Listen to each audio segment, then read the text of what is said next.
कविताको शीर्षक पनि यात्रा नै छ। यात्रा। शीत अनि हुस्सुको लहर चिर्दै घामको ज्योतिले गरेको यात्रा सजिलो होला र। टल्लक्क टल्केको हिमालको खोज चिर्दै खोलादेखि नदी हुँदै समुद्रसम्म पानीको थोपाले गरेको यात्रा सजिलो होला र। हेर त त्यो चरा गौँथली, माटोको एक एक कण जोडेर गराएको घर के सजिलो होला र। हजार हजार फुलको रस चुसेर मौरीले जम्मा गरेको एक पिठको मह के सजिलो होला र।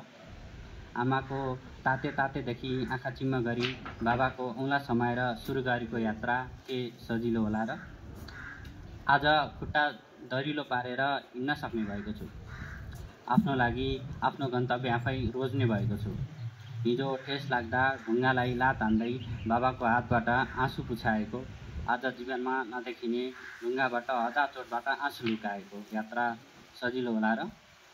आफूमा देखेको केही गर्छु भन्ने हुटुटी काएर बेकामेसम्मको यात्रा के सजिलो होला र।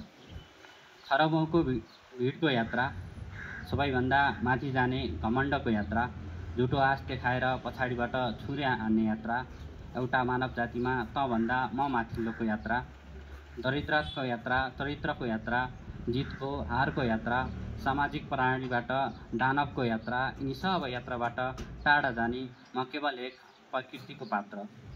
यसैले त प्रश्न गर्दैछु, आफ्नो अस्तित्वको, आफ्नो स्वाभिमानको, जीवनदेखि मरणसम्मको यात्रा के सजिलो होला र। धन्यवाद।